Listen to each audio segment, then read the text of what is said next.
Of the hundreds of people standing in the cafeteria of Crossler Middle School on May 30th, 2014, I knew I was probably the youngest. I was 9 years old, and the only reason I was skipping a day of 4th grade was that my Aunt Sue taught at Crossler, and she and my mom thought I'd be interested in the man who was there to speak, Alter Wiener, a Holocaust survivor. They were right. Alter Wiener was famous around the Portland, Oregon metro area for sharing his experiences and educating people of all ages about the Holocaust. Aunt Sue had helped organize the event, and she'd saved me and my mom seats in the first row. When we reached our chairs, I sat down, adjusted my glasses, and looked just ahead of me. I'd finished Alter's memoir that week. My mom had bought it for us to read in advance of seeing him.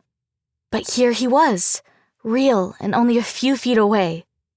He was slender and elderly and wore a dark suit and tie. His white hair hung in wisps at the sides of his head. His mouth was closed tight, and his dark, piercing eyes scanned the crowd. Next to him on the podium sat a water bottle and a laptop. I'd never met a Holocaust survivor. Alter had written that Western Oregon didn't exactly have large communities of European Jewish immigrants, but Mom had told me about the Holocaust when I was in 1st grade. I was barely 6, and a big part of her worried that the subject would really upset me. But a bigger part of her thought it was important for me to understand even the worst parts of human history so I could learn from them. She described how she, Aunt Sue, and my grandparents had taken a trip to Germany when she was 10 and Sue was 12. They'd traveled 10 miles outside of Munich, Germany's 3rd largest city, to visit the concentration camp Dachau.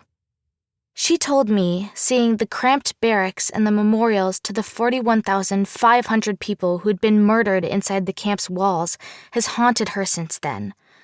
But after that trip, she vowed to become a better, more compassionate person, something she wanted me to grow up to be.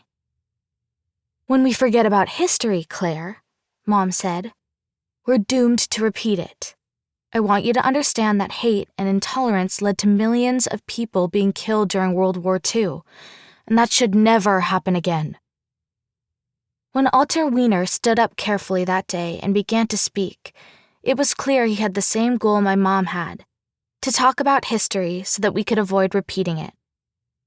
What I'm going to tell you is not pleasant, but it's a very true story, he said in his heavy Polish accent.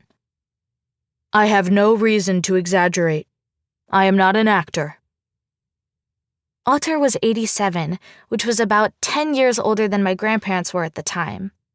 His movements were slow and deliberate, and his body tilted slightly to one side.